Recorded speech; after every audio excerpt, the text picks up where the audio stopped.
Well, hello everyone. Welcome, and we're so excited that you were able to join us today. And it's so exciting and such an honor to welcome Dr. Randy Larkins for today's webinar, Mixed Methods, a conversation on qualitative thinking in mixed inquiry.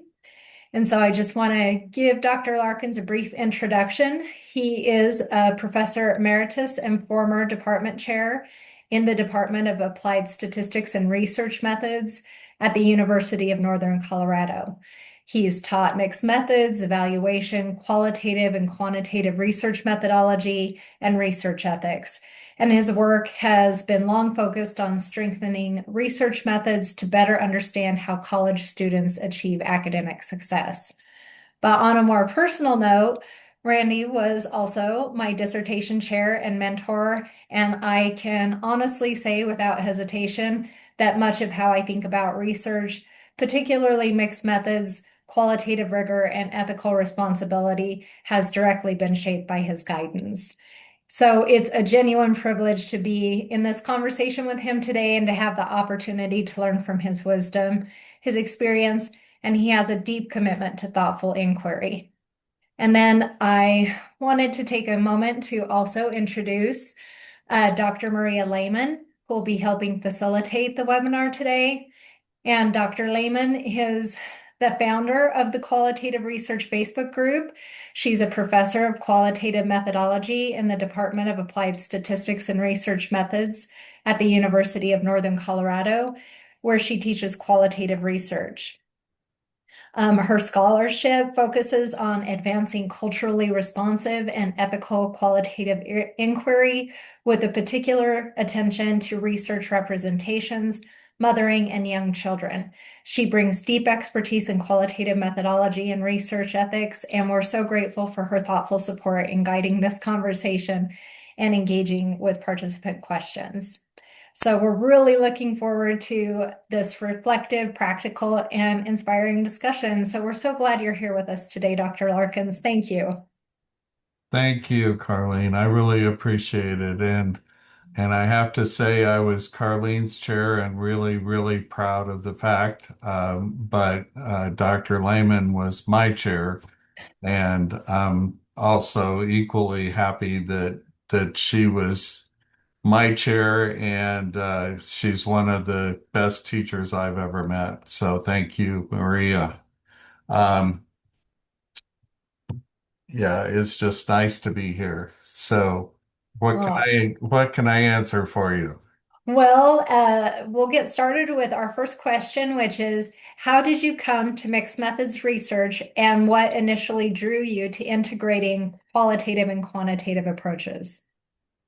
In 1987, I obtained an assistantship at a new program at Colorado State University that grew into a professional position I kept for 16 years.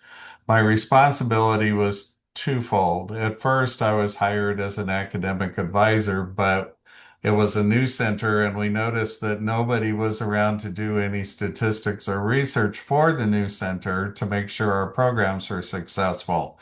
So I, having computer and statistical background, volunteered, and that became my job. And pretty soon I was only advising a few people. And for 16 years, I kept track of all the statistics and research that happened at that center. The center grew from hardly seeing any students at all to having 4,000 students assigned to us, as well as seeing people who were thinking of withdrawing from the university, all of the orientation services, some of the residence hall programs. It grew to a massive program that actually took care of around 20 programs a year. So I was the first student affairs program to write a 5-year annual review. And we broke a lot of records throughout the university and the things that we tried to accomplish. What I found, though, was when I was giving the reports, the administration really just wanted numbers. But when I showed those numbers to other people, they said, well, numbers don't mean everything. We want stories. And when I gave stories, people said, well, that may just be one or two isolated cases. We need numbers. So eventually, my job just came to require both. And I really benefited from it. And it's one of the reasons that I went to UNC and got my doctorate. I was a master's student then, but I got my doctorate because I really felt like I needed to know more about both sides of the research. Yeah, that's incredible. I'm sure that CSU greatly benefited from that information. Well, they said they did. So, Yeah. So when researchers talk about mixed methods, what do you think is most often misunderstood? the biggest thing that people misunderstand is that they think that mixed methods means you're conducting two different research. And so you should either do qualitative or quantitative research. The truth is, a lot of times that's true. And I see really bad mixed method studies where they should not have done it as a mixed method study because they really had two different questions they were trying to answer. The only way that you conduct a real mixed method study is to ask one overarching question and then try to explore it in two different ways. And that's something that people really need to work at to understand. Yeah, yeah, I agree. So you kind of alluded to this in your first response, but why do you believe mixed methods continues to be especially important in education and student success research? Well, I'll probably use the word holistically more than I should today, but holistic is the word that comes to mind. You can look at things quantitatively and try to understand the breadth of the population and to learn something about that population, or you can explore stories from individuals, but mixed methods is the way to look at both of those together and really build a holistic picture of what's going on. You can't know everything by the numbers because they don't answer why, but you also can't learn everything from the stories because you really need to know more about what's going on with everybody. So that's what I believe. Yeah, I really like that. And turning that to kind of research ethics, something I've been looking at this week with class is just looking at the quantitative numbers in education can be misleading. So if you have, Mhm. low test scores, it shows that you have low test scores, but why? What, Yeah. and I think that that's where mixed methods, adding that qualitative component, gives you a lot more insight. That's exactly right. They say statistics lie, but the truth is, statistics are just statistics. It's the way you interpret them. And when you have stories combined with the statistics, it's much harder to give a false impression of what's going on. Yeah, yeah, I agree. So, what kinds of research questions require qualitative thinking even when quantitative data are strong or central? It's my belief that all research questions require qualitative thinking, even if the or maybe especially if the quantitative data are strong. You know what the data says, but you don't know why until you talk to those people who are experiencing the topic of the research. And so I really don't like numbers. That and I do say that if you have enough numbers, they can tell a compelling story. But the qualitative data really adds the richness to that story and helps us understand what's going on. And I think above all, that's what we really need to do is to try to gain more understanding, not just a description of what's going on in numbers, but an understanding of why it's going on. Yeah. Yeah. So true. So when we're talking about qualitative thinking, rather than just qualitative methods, what does that distinction mean to you? Mhm. Qualitative thinking means that you approach your research in a specific way. You have a specific lens that you use. And I think it's extremely important in qualitative research, especially when people are approaching it from a critical lens. I think they need to begin their research with that lens. And so if you don't understand how to use that lens properly, you shouldn't attempt the research. You should really go into it and understand what it is that you're doing. I usually, my research is usually about curiosity. So rather than try uh, to look at structures, what I'm trying to do is be curious. And so I'm usually just inquisitive about whatever it is, what's going on. But I look at it, I begin with that question in my mind, and that's the way I approach the study. And so I really believe that research, especially qualitative research, is about relationships. It's a Mhm. relationship between me and my participants and the topic that we're in. And I need to approach that relationship with a real honest uh, view to the world and help them understand that I'm trying to understand. Yeah, I think that's such a great way to look at it. And it reminds me of something I heard this week that researchers should consider themselves co-learners.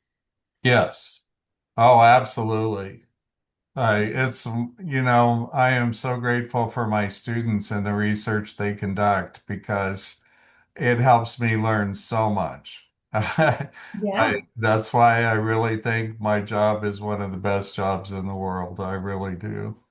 Yeah, yeah, I agree, and I think that the Department of Applied Statistics is fun that you get to interact with all different disciplines, you know, Yes. not Yes. just statisticians. Yes. Yeah. So, in your opinion, how do you feel that researchers can intentionally incorporate qualitative sensibilities such as interpretation, context, and reflexivity into mixed methods? Reflexivity is a key word in there. I think you really have to know yourself before you approach any research topic.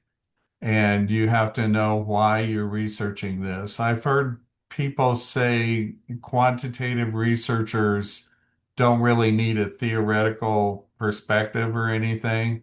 Mhm. Um, they need to be objective, and I just think that's really kind of hogwash. I think that any research you conduct is because you're interested in it one way or another, and sometimes you are deeply personally interested in that topic.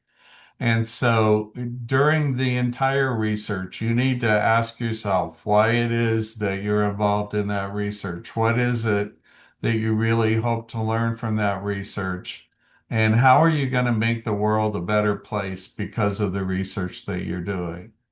Um, so reflexivity especially is important to me, but I think you should also frame your research question in such a way that you show you're approaching the topic with a specific lens so that people know where you're coming from and that you have respect of the culture you're studying because culture is so important in the way you interpret and the way you report your findings to other people. Yeah, so true. So what role do you feel like theory or interpretive stance plays in shaping meaningful mixed inquiry? Sometimes theory does play an important role, especially if you're looking at it quantitatively through measures or instruments that you did not build yourself, but are based on theoretical backgrounds. So, theory is about how we understand the world right now. And we're either trying to support that theory or we're trying to discount some parts of that theory. And it helps us build a better understanding of what's going on in the world. And so, interpretive stances are also really important. Especially in exploratory mixed methods, we really don't have a theory to back up what we're trying to look at. And so we go around to other people and ask questions first about the topic that we're exploring. And the way we interpret that leads possibly to a theory. And so we need to be very aware of what it is that we're saying to other people so that we do it right. Yeah. Yeah, that's some really good insight. So, can you share an example of where qualitative insights significantly reshaped or complicated quantitative findings? Well, it's kind of funny. I think that qualitative research actually helps with complicated findings. And so, I've done quantitative research more than qualitative. At least I did the first 16 years of my life because, like I said, administration wanted numbers. But I was always curious as to why those numbers existed. Well, there was a time when the university had this, I think it was a 5-year program, but at the time it was only happening for 3 years, where the entire university got together to try to help students in high fail courses. And so we ran the numbers the first year and got a baseline. And then the second year, it looked like everything was better. And so we thought the program was succeeding. And then the third year came around and we found out that the numbers dropped to almost the first year's base. And so that meant to me that the program was not succeeding, but what caused that bump in the middle. And so I went out qualitatively and started asking questions of the advisors, the academic advisors who were helping these students, and of the residence hall directors. And especially with the residence hall directors, I found a very interesting story. They didn't really know what the program was about. When they contacted students, it felt to them like the students thought it was a bother, and they really didn't know their place as residence hall directors in that meeting with the student that they were supposed to have. And so basically, even though they were trying their very best to help students succeed, they really felt like their role was really undefined and that they were not supporting the students in the way that they would even have liked to see. I had a little exercise where I had them draw a plate and put their job responsibilities on that plate. And then I asked them where this particular responsibility came. And most of them considered it either to be a condiment uh, or a dessert. It was something that was really nice, but it wasn't a main part of their job, and they didn't really understand it. And so that gave me a much better understanding of the fact that certain components were just not working in that program.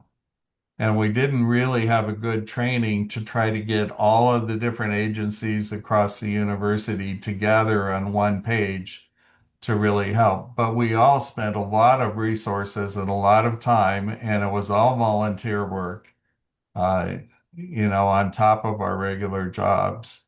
And we really wanted it to make a difference with these students, but it Yeah. did. Yeah. I really like that you mentioned that you had them, do the plate exercise, and I think that that's one of the really unique things about qualitative research is that you can integrate these different, modalities of gathering data that really give you a really good insight that maybe just talking to them wouldn't have, emerged. So that's amazing. And that's just such a good word picture, like it's a condiment or a dessert. That gives you a really good indication of what they consider the responsibility, where it lies in their level of importance. So, Yeah, yeah. yeah. So, integration is a big piece of mixed methods research, and sometimes it's done really well and sometimes it isn't. So, what do you feel strong integration looks like in mixed methods research, and where do you often see it falling short? So here's where the word holistic comes in again. We're trying to get a holistic picture. And sometimes you run mixed methods because qual and quan research has not agreed. Uh, but what I'm saying is that you may be looking at two different parts of the same picture and not really realizing it. Usually, integration falls short, well, in two different ways. One is when you don't look at it holistically enough. But the second one is it could be that you just didn't do the research questions right. So it really wasn't a mixed method. Um, and so you need to make sure, again, that you're asking the same question and viewing it from two different perspectives. And then if you get contradictions when you try to mix, it's probably because there's some pieces that are still missing that you really need to look at. Generally speaking, I started my research, like I said, in about 1987, and I've done it pretty much ever since. So about almost 40 years now. Um, I have very, very, very few times where the numbers and the stories did not agree with each other. And if they did not agree, there was a reason for it. There was something that I overlooked. I really like the concept of an N of one, and the fact that you don't have statistics in qualitative research because sometimes one person can make a difference in what they're saying that helps you understand a missing piece of the puzzle. And so we can't do what statisticians do and look at the outliers and say, well, they may or may not count. In qualitative research, they really do count because every person counts. Right. Yeah. So true. And I would think, obviously you have a vast amount of knowledge and experience in the mixed methods realm. So you would be able to answer this, but I would almost think that more than a disparity between the quantitative and qualitative would be a surprise. Like you are surprised by the quantitative findings, and so then the qualitative helps explain that. Yeah, I would be surprised, but the surprise is, like I said, I haven't learned enough. There's missing pieces that I need to find out about. Yeah. Yeah, and I'm just thinking with my research with the vaccine hesitant parents, my surprise in the quantitative findings were the demographic variables of people being vaccine hesitant yet being very well educated and having high SES and different things like that. So that was a surprise, and it was exciting to have that qualitative piece to help explain that. Yes, absolutely. Yeah. Otherwise, you're sitting there saying, well, what's going on? Yeah, yeah, Yeah. so true.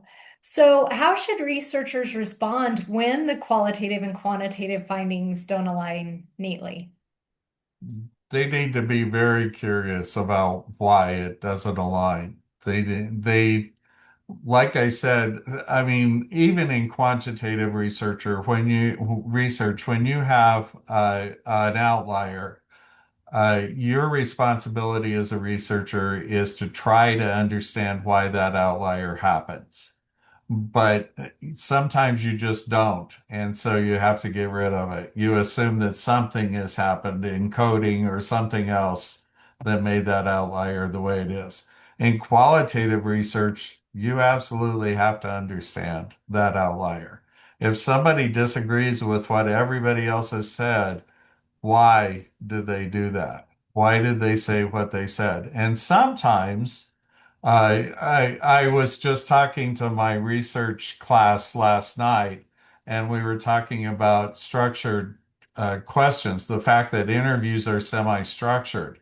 Sometimes you may ask a question of somebody and they give you a response that really makes you think about an entirely different avenue, and it makes you want to ask the rest of your participants that question.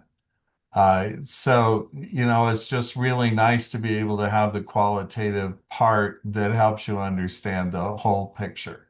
But I would be very curious as to why they they don't align. Yeah, yeah. Just rather than throwing up your hands and yeah, doing a little bit of a deeper dive. Yeah, yeah. Yeah. So, what design or planning decisions tend to create challenges later for students or early career researchers when working in mixed methods? The very biggest thing that I can think of is that they need to make sure that their research question is designed uh, appropriately. If it, and I used to be a judge when other people were teaching the mixed methods class. I used to be a judge in that. So was Dr. Lehman. And sometimes we came across students who really honestly did have two separate studies. And so if they had actually conducted those studies, they wouldn't have found very good results because they didn't plan it properly in the first place. And so I'd say the first decision you need to make is that your research question is really about one topic. Then everything else follows because it's based on that research question. The way you sample, the instruments you use, the questions you ask, everything is based on that research question. Yeah, yeah, that's really good insight. And you had mentioned working with research ethics and teaching research ethics. So Uh-huh. how do you feel that ethical considerations show up differently in a mixed methods research study compared to single method studies?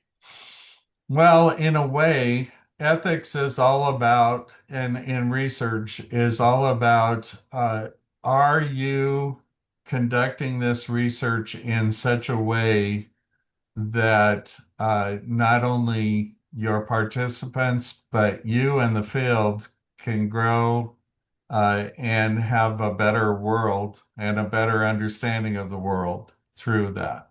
That's what ethics is really about. Are you wasting people's time, or are you actually trying to make the world a better place? And so that's not any different at all than a single method study. The thing about mixed methods, though, is really cool. We have something called inference quality, and it looks at both validity and reliability, and it looks at trustworthiness.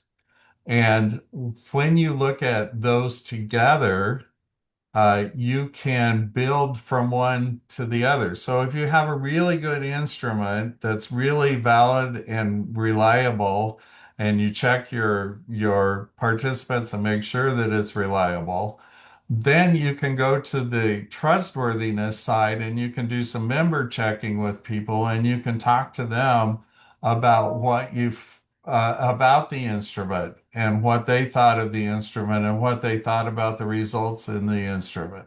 And so you can get a feedback mechanism within that study to really help you decide that what you're doing is appropriate and it really is leading to valid results that make a difference in the world. Yeah. Yeah, such a good point. And I was just thinking of how many dissertation committees you've served on, how many students you've mentored through research projects.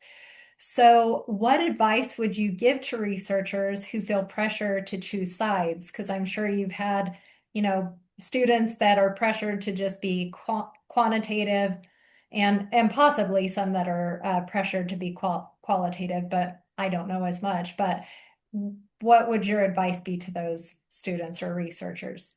And I haven't done as many as Dr. Lehman, but I have done over 50 dissertations, participated in many committees. Um, and what I tell my students very often is that if you think quantitative research is the only way to go, then what I would like you to do is tie your right hand behind your back and tell me that using your left hand is just fine and that you really don't need your right hand. If you think qualitative is the way to go, do it just the opposite and tell me that everything is just fine and you can do everything just as well without. Uh, the truth is, research is about being curious and asking questions. And you need to find the answers to those questions. And sometimes that involves statistics, and sometimes that involves going out and talking to people. And if you put both together, it's even better.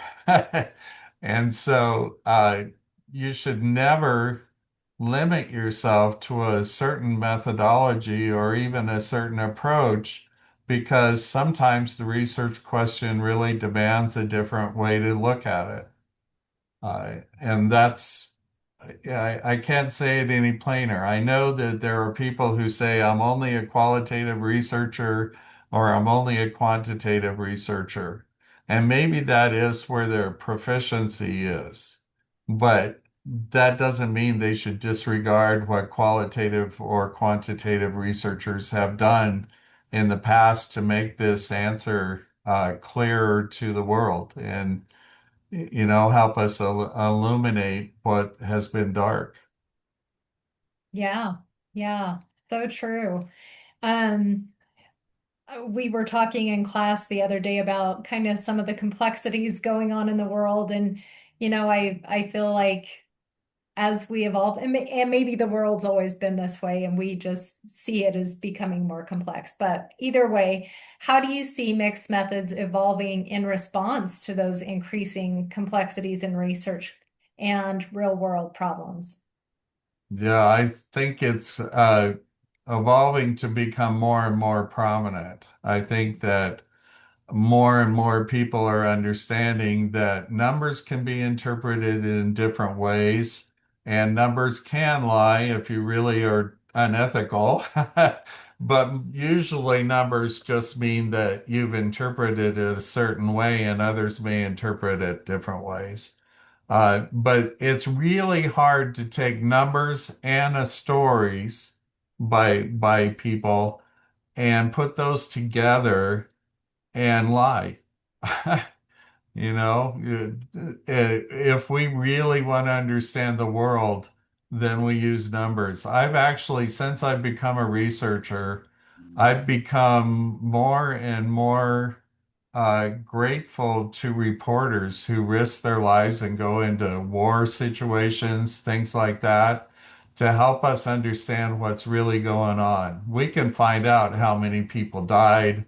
Uh, we can find out how much food people need, things like that, but it really doesn't help us understand the story until we go out there and actually ask people about it.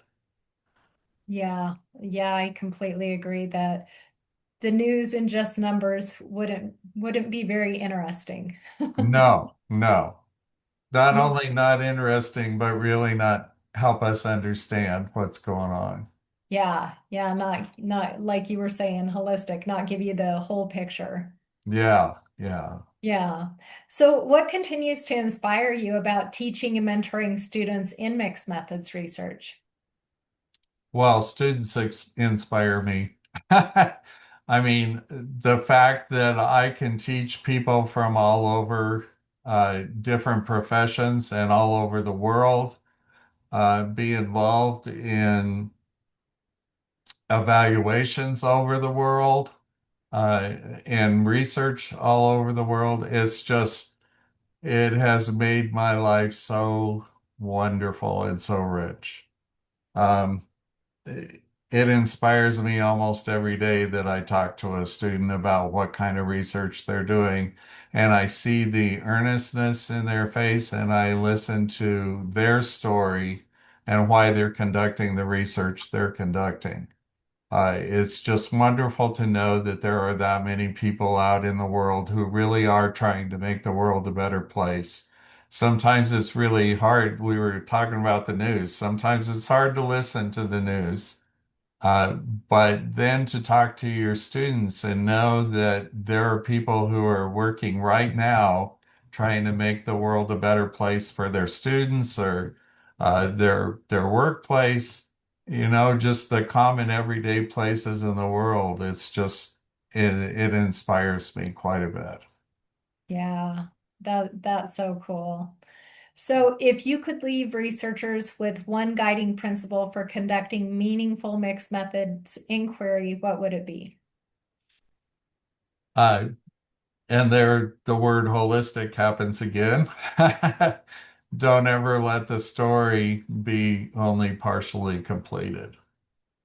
You want to know about a topic, you're curious about a topic, find out all you can about it. Now, sometimes, or actually quite a few times, I tell students you don't have to do a mixed methods right now. If your topic is something that's like a calling, and I've been kind of interested in the word calling lately. It's been used as a religious device, but really I think everybody has a certain calling, something that they really want to do with their life. Um, if you have that, it's going to persist throughout your life. And so you may only want to do part of it. In that research I was talking about at CSU, that 5-year project, I actually participated in working out the numbers for 5 years and doing graphs and everything. And then I did my dissertation and I went the qualitative route and looked at the same topic, but through a qualitative methodology instead, which I was really grateful for. And it helped me learn a lot more about the numbers I'd been producing for 5 years. Um, and so if you have your calling, you have a lifetime to be able to explore it. You don't have to do everything at once. And I would rather not have you do everything at once. I'd rather have you work on it a piece at a time until you get the picture that you really want. If you don't mind, just real quickly, I'd like to share your slides with the audience. Um, One thing about mixed methods that I really, really appreciate is it happening? It it's getting ready to load. Is it getting ready? Okay. Yeah. All right. So can you see this Yeah. now? Yes. Okay. Uh, this is called a concept map. And the one thing I really appreciate about mixed methods is that it can be very complex. And so if you can use graphics to help you make sense of this and help others make sense of it too, then you can really organize your research in such a way that it becomes very easy to follow your research. So why did you do it? How are you going to show it's a good study? What methods are you using? How are you going to analyze it? What are your research questions? It's just really, really nice to have the organization. And if you do that, that means that you have like a travel guide that you can use throughout the rest of your life to be able to study your topic. And so you should be organized, especially if you're in mixed methods. And I really encourage the use of visual flow charts and other guides to help you decide what it is that you're going to be doing. Yeah, I think that's great advice because I feel like so many people, if not most, are so visual. Yes, So being able to have that visualization of how things flow and then it helps you keep it straight in your mind too. yes. And I actually had a group last night in my qualitative class that used visuals uh, and showed me what their plan was. It was incredible. It was just really nice, and they said they got it from a previous class of mine. So Oh, I don't know. I'm just a really big fan of visuals. yeah, I am too. And something I would like to see more of because I haven't found a lot of information about it is the joint displays. So being Mhm. able to visualize what your study findings were, both Yeah. quantitatively and qualitatively. And I don't know if Yes. you have more information on where people can find information regarding joint displays, but I think that that's such a helpful concept. No, that's a really good thought, and no, I really don't. But but I think the more you plan, the better your study's going to be. And if you plan it visually, it's almost like an elevator speech. That's why I tell people I really like posters because you put down what is the essence of your study in a poster. You can't write everything out. You can write a 50-page paper that nobody reads, but you can't really do that in a poster. And so you put down the essence, and in a visual representation, it's the same thing. It's the essence of what you're trying to accomplish, and it really helps you and others understand what you're trying to do. Yeah.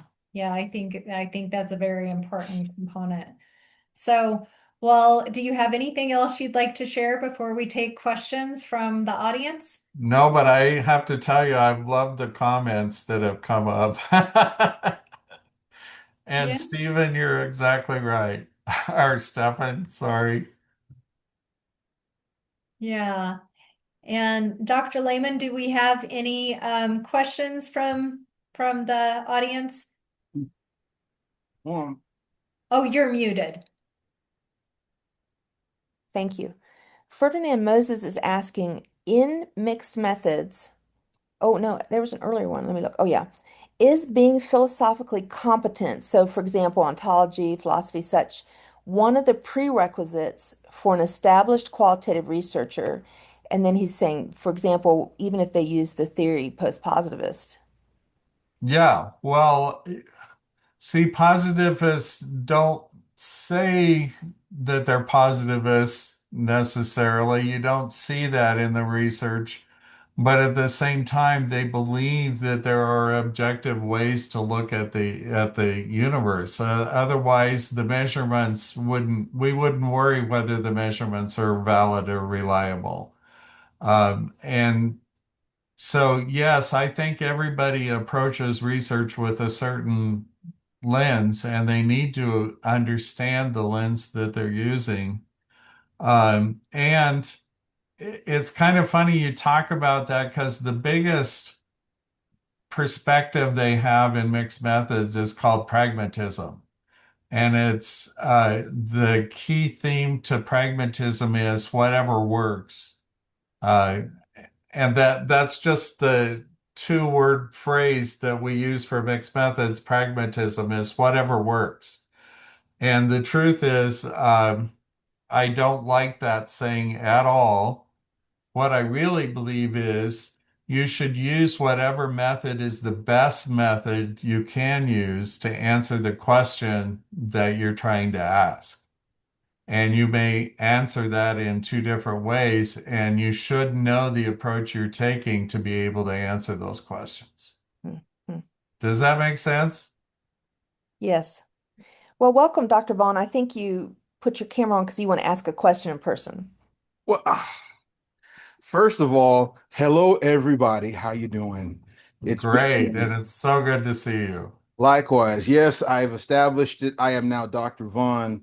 I've bail has been posted, and I've finished line, however you look at it, So now I'm out and about to see if I'm still relevant, see if my clothes are still in style, and such, and that kind of thing.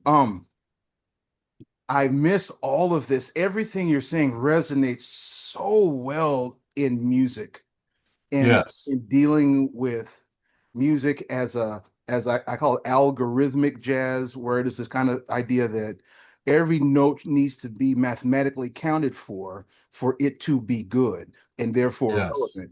And then you have someone like a Charlie Parker that's an outlier, you know. Yeah. You feel like, well, what caused the outliers? Then people on the street are saying, well, it's the heroin.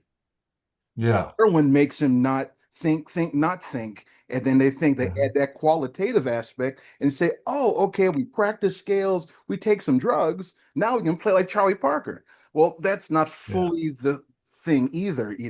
That's Yeah. my brain, how I'm looking at qualitative and quantitative, that you need both of them to get a full holistic, which I'm digging that word, a holistic Yeah. story kind of thing. Yeah, I'll stop because my tail is wagging hard. So go ahead. No, that's beautiful counterpoint, right? I mean, what would the altos and sopranos do without the basses to add that depth to it?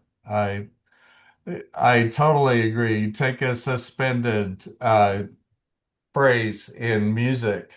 You know that there's going to be a conclusion to it. It's Hmm. not the entire story, Exactly. but the suspension makes it more interesting. 100%. Or if you get a what you call it, a deceptive cadence, everything Yeah. leads to an dot dot dot dot dot dot dot, but the dot doesn't come, and there's Yeah. other thing, and you're going, "Whoa, my methodology is not designed for this. What Yeah. the deal?" Then it's up to you to have to figure out what the deal is, and Yeah. create what deal means, and find out, dig into it, and reflexivity and trustworthiness, all the stuff that you're talking Yeah. about. The why Yeah. is Cat going to tell you about his heroin addiction and how he looks at jazz through his lens and why he's taking heroin in the first place. Hmm. Yeah. Yeah. That kind of vibe. Not to go too deep off on that, but that's how I think. No, Yeah, that's and really interesting. Dr. Larkins, what Stefan is saying, Ferdinand had also asked, so I think maybe what would be a succinct argument to someone maybe that doesn't understand or doesn't agree.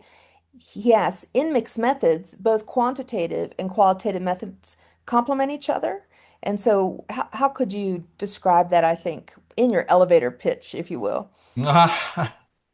Well, and they absolutely complement each other to give the a bigger picture of the story. I know that some writers have talked about using mixed methods to actually look at the differences, not to complement each other, but to look at the differences.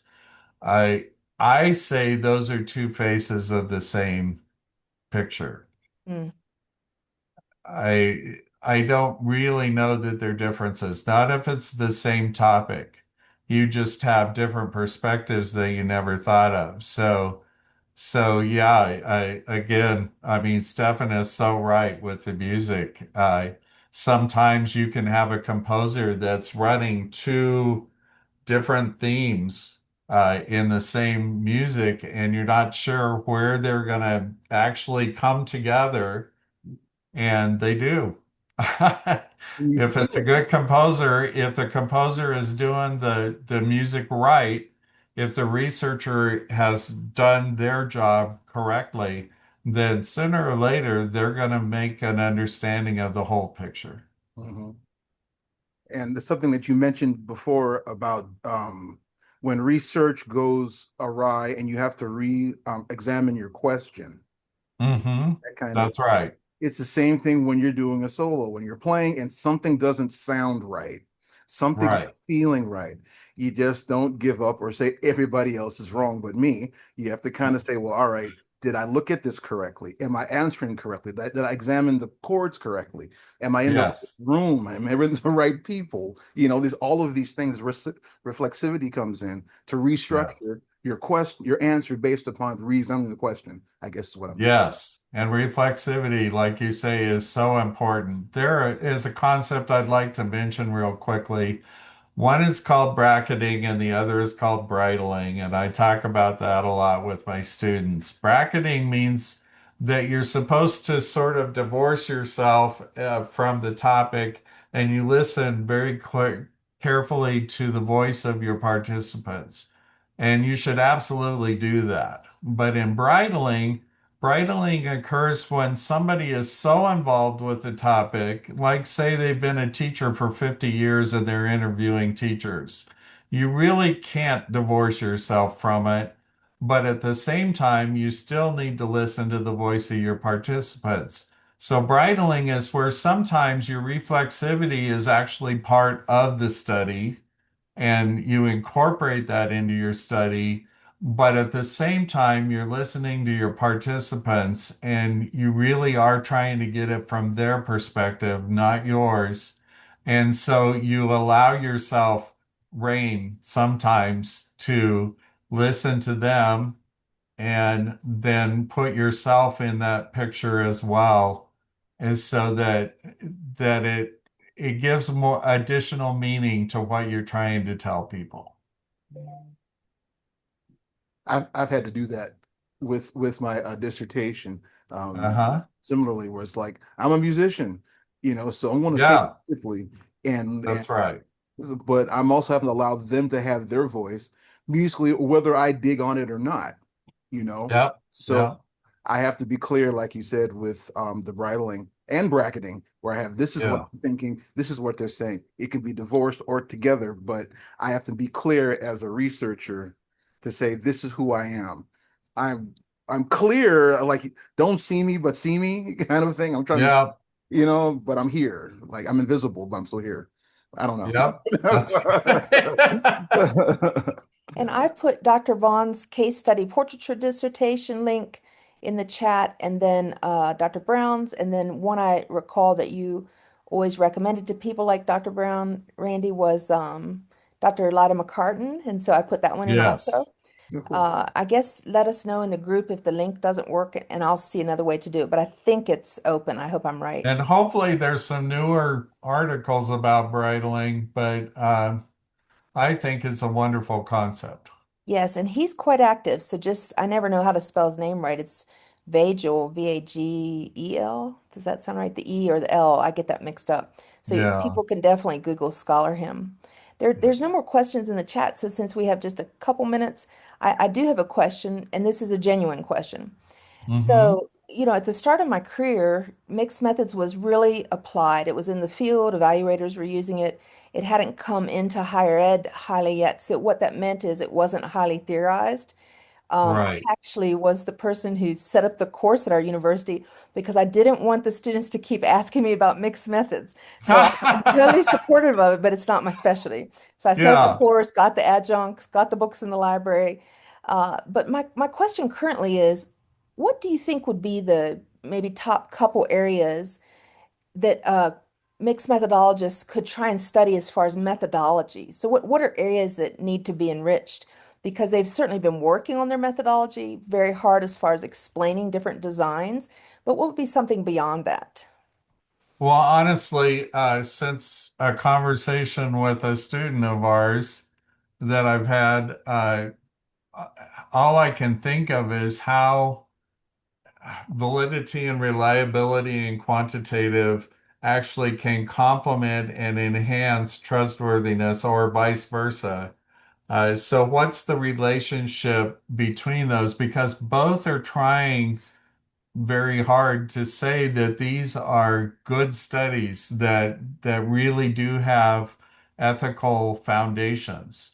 If you don't use a good instrument, then ethically you don't have a very good foundation. Mhm, mhm, And so, how do those enhance each other rather than looking at them as opposing sides of quantitative and qualitative? How do they work together to make you realize that this is a good study? And methodologically, that's what I am super interested in right now. Yeah, okay, everybody listen up. That sounds amazing. Well, The it other was thing, one other thing real fast is pragmatism. I still think that most people don't really understand what pragmatism is. It really is not just a lazy way of saying, well, whatever comes up, we'll just use it. It's a way of looking at it so that you can really determine the correct way to research something. Mhm, mhm. Thank you for that. And I Yeah. remember on the day of Carlene's defense, I actually got kind of teary-eyed because I thought, wow, I never thought I would make it to my career that I'm at my students' defense. It was so wonderful. So I'll give it back over to you, Carlene. Thank you so much. Oh, well, as we wrap up, we just really want to extend a huge thank you to Dr. Larkins for such a generous and thoughtful conversation and for sharing your time and expertise with us.